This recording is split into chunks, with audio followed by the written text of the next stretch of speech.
आज पाकिस्तान के अंदर बहुत ही दर्दनाक वाकया घटा। लाहौर के सबसे पुराने मार्केट अनारकली बाजार के अंदर एक बम धमाका हुआ, जिसके अंदर कहा जाता है कि 3 लोग मारे गए और कई सारे जख्मी हुए। अब इसके ऊपर यह कहा जा रहा है कि इसमें हाथ तहरीके तालिबान पाकिस्तान का है। 2 दिन पहले एक हमला इस्लामाबाद में भी हुआ था, पुलिस के वाले के ऊपर हमला किया गया था। तो पाकिस्तान के अंदर तहरीके तालिबान पाकिस्तान के हमले बढ़ते जा रहे हैं। हमने पीछे कुछ दिनों पहले देखा कि कैसे तालिबान जो है ड्यूरेंट लाइन पर लगी फेंसों को उखाड़ रहे हैं, पाकिस्तानियों को शरेआम धमकी दे रहे हैं।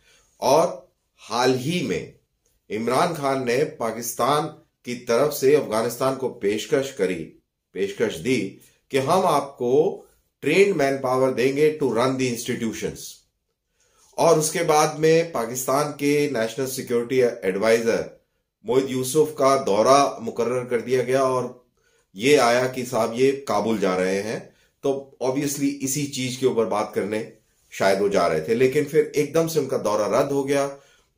उनके दौरे के अनाउंसमेंट के बाद अफगानिस्तान के काबुल की सड़कों पर बहुत सारे लोगों ने डेमोन्स्ट्रेशन दिया और पाकिस्तान के खिलाफ बातें करी। दरअसल पाकिस्तान को अफगानी पसंद नहीं करते हैं।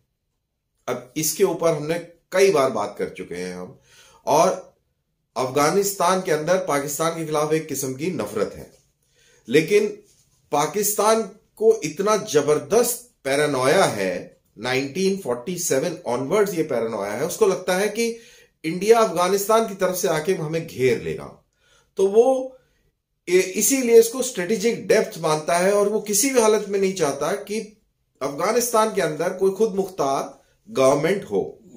और इसीलिए उसने अमेरिका के सारे मंसूबों पे पानी फेर दिया। वो चाहते थे कि एक जमहूरी निजाम वहां पर कायम हो, लेकिन उन्होंने मुलायत को भड़काकर और ये तालिबानी खड़े करके और उसके बाद में अमेरिकन्स को हरेस किया। इंडिया भी वहां पे बहुत अच्छे काम कर रहा था।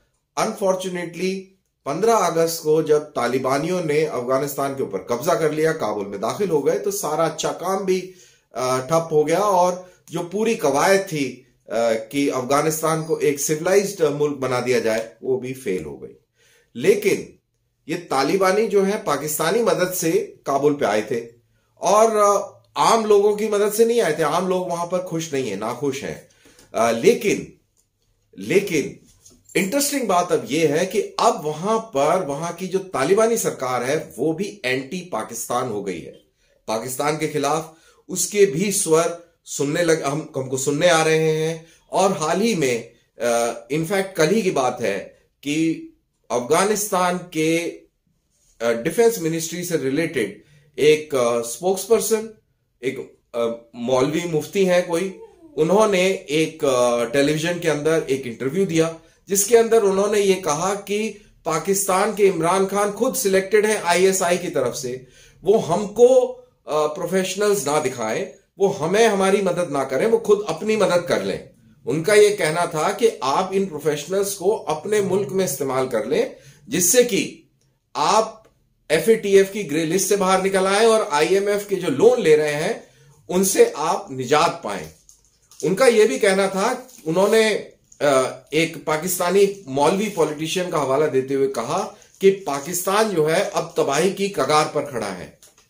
और साथ ही साथ जो आज लाहौर के अंदर जो ये वाकया घटा, इसके अंदर तहरीके तालिबान पाकिस्तान के तार जुड़ते नजर आ रहे हैं, ऐसा कई पाकिस्तानी एनालिस्ट कह रहे हैं। तो याद रहे कि जब अफगानिस्तान के तालिबान जब अमेरिकनों से लड़ रहे थे तो उनको मदद हासिल थी तहरीके तालिबान पाकिस्तान की तरफ से।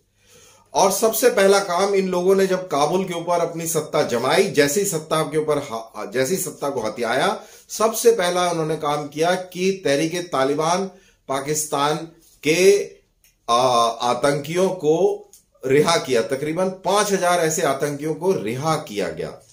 अब ये उम्मीद लगाना पाकिस्तान की तरफ से कि अफगानिस्तान तालिबान अब इनकी मदद करेगा और टीटीपी को पकड़ने की कोशिश करेगा, हेल्प करेगा, ऐसा बिल्कुल नहीं हो सकता।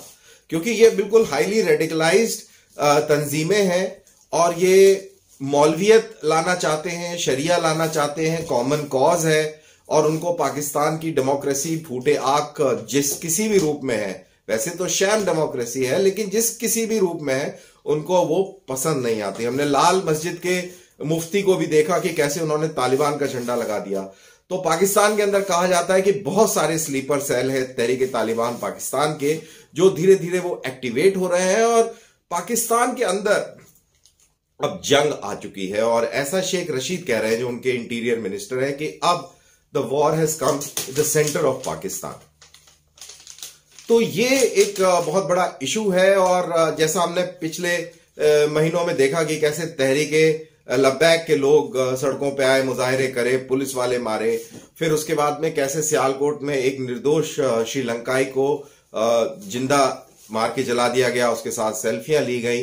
तो ये कहीं ना कहीं पाकिस्तानी सोसाइटी के अंदर रेडिकलाइजेशन को दर्शाता है और दुनिया में कोई भी आतंकवादी घटना हो जाए उसके तार पाकिस्तान से जुड़े जरूर पाए जाएंगे।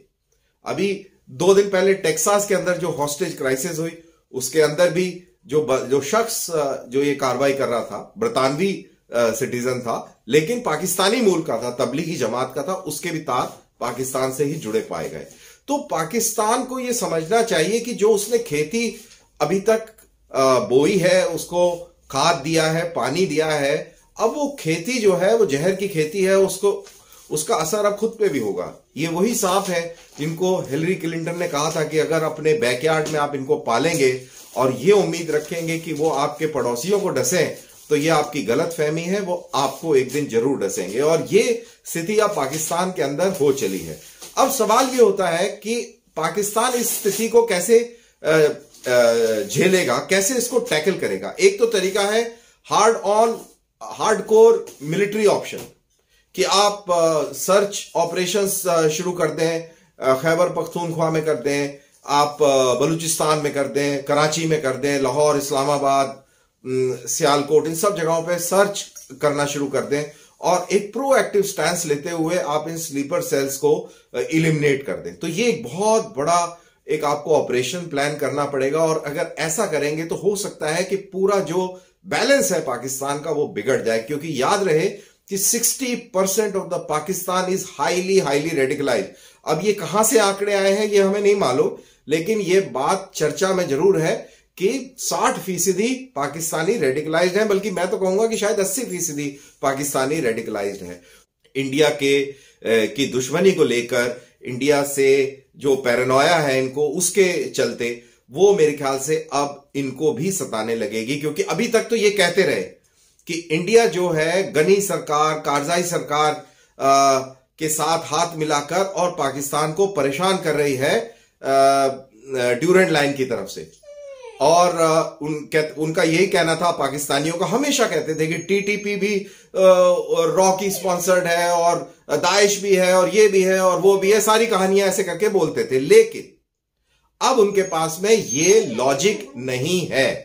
अब वो फंस चुके हैं, बुरी तरह फंस चुके हैं। उनको समझ नहीं आ रहा कि अब हम कहां से बचें। और जो असलियत थी वो इनके जो अफगानी मुल्ला है उन्होंने एक्सपोज कर दी है। अब ये पाकिस्तान की रियलिटी पाकिस्तान के मुंह पर आके लगी है।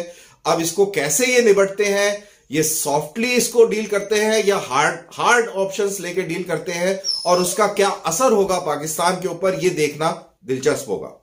बहुत बहुत शुक्रिया। जय हिंद।